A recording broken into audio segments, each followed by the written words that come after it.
Stay sober. Soberness and equanimity.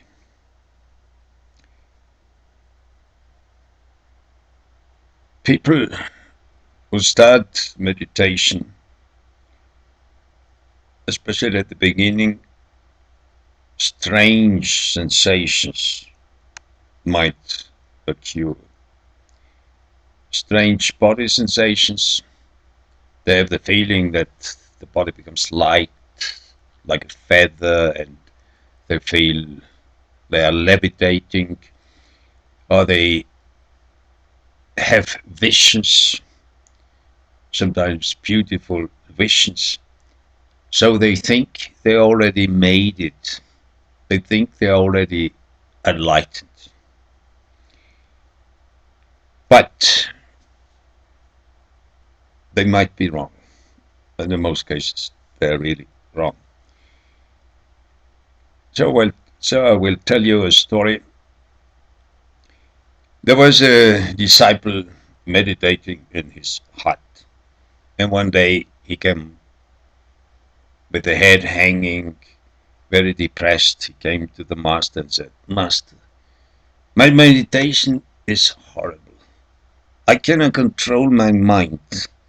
My mind is running around and I cannot really calm it down."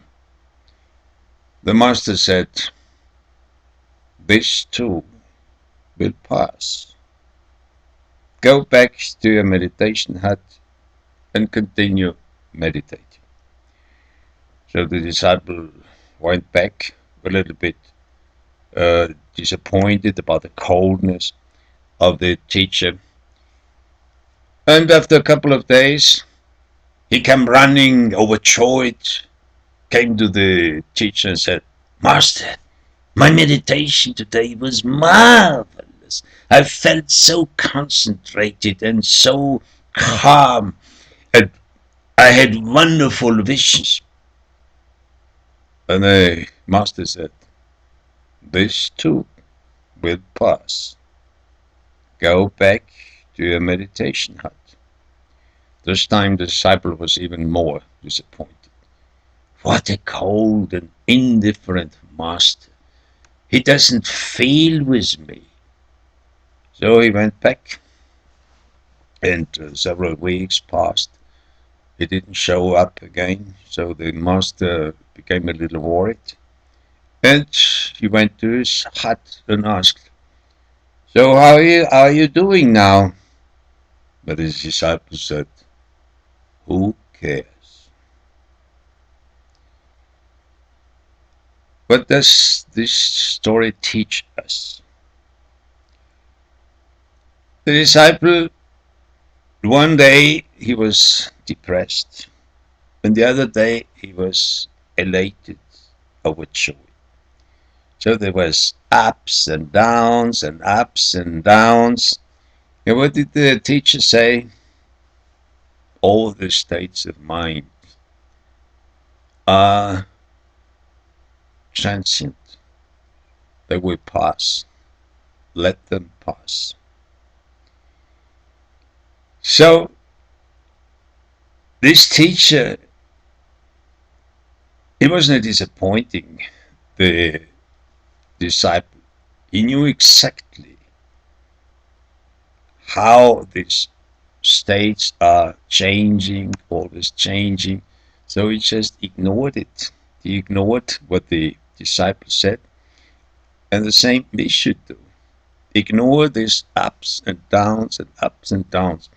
And at the end, you reach a point when you say, who cares if the meditation is marvelous or if the meditation is horrible? Who cares?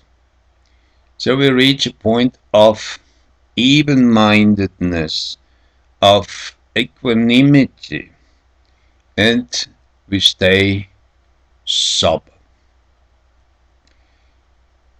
I will tell you another story about this soberness. Again, a disciple came overjoyed to the teacher and said, Master, I had such beautiful visions, and I felt so light. I like elevating, levitating, and I got even the feeling that my astral body left the flesh body and was traveling to other worlds. Have you ever experienced this, Master? And the Master said calmly, I'm not anymore so young to feel all these things. So, what teaches us this story? When you are young and you start with meditation, you might feel all these strange sensations. But later on, over the years and with a lot of practice, you find out that these strange stages of mind are not stable. They come and go, and they come and go. They're not permanent. So, what is not permanent, why should you put so much attention to them? You just let them come and let them go. Let them come and let them go. And the master said, I am not so young anymore. That means he has probably passed through all the states. He knows how they come, why they arise, and that they were gone. So the more you practice, the older you become, the more sober you become, and even-minded. And strange, these states which you got so excited when you were young, don't show them anymore. They don't come anymore. You stay just sober, you just stay nearly even-minded, equanimity, and then you see things as they really are, and not these fantastic things which some people are looking for. And now, a third story